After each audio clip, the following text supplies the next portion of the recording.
Adlaw agto na mes Pulangi, mamokot na me, todme. Ianan karon agto sa padong sa Pulangi. Maunin dana, pirting danguga. Todha. Ug to ara ning sugod na sila naog sa Pulangi. Kitak-tak na lang pukot ne. Todsit. Dire, ug dire si Botsoy nagsing sa Joroy way gamit lami agi upawan na isaom na. Tang lami agid. Sus. To ara. Tara murahaging iho, lami aging pawan para sila ay terus Pulangi. Og dire nakakuha na may usa ka buk tilapia. Og si Botsoy nanuli pa. Sod pa. Og ako dire perti nang lawma bit na malumot. To aras natoy nagsigpan nuli-nuli. Uy, to ara. Piti labod, bagita.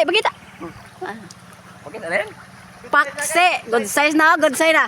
Daghan nagigsod ni mong Pulangi oy. Tara, mong gulay lami agi silon oy. Sus, lami agi buto nang sa tilapia. Good size na lami agi magilaw. Piti mga parikoy, Piti labon mga parikoy. Yan.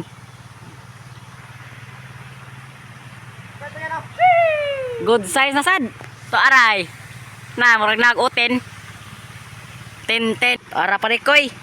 Mga agulo nalimatok dambot soy lami agib ilabay na lain ka na good size na good size hogay tara sila nga ni may Pulangi ara masulanan dito ay habili mo na akong guan mga agulo kuha lapos bayan bangat oh na good size na ay try ang kilaw ba bang sugba ba piti la bombaw sa libi Pares ni Diwata overcook. Taray. Dag natoy. Mong alaga nga iro mga kagulo. Maanga na kasi pau nasa ingkan sa dia mga agulo. Good size ano? Piti la pambaw Pares ni Diwata overcook ani.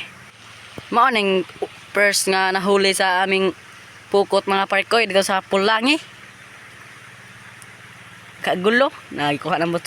Unang first tak bagay ng mga agulo. Piti ng mga 5 kilo to. Para mga agulo, piti ng sabuno na ni. Good size na sad. Ug dire no, nasugban mi sa mong kuha. Agulo brother, maora ni mong kuha kaya wa mi grasa sa Ginoo. Kaya plastar naman ang sabay duganan to. Abhab na. Abang mat. Yaon mga agulo. Ang dalawang nagmamahal. Yeah. Og sabay Yakinam. Kwan. Yatsu. Papa. Pa. Ang dire magtapos atong pagkaon. Nakoy ma. Mama. Man na kay nang lawan mo pag anda na magbahaw na adto man ta pagkaon. Og balde sa oras ng laway. Laway mata.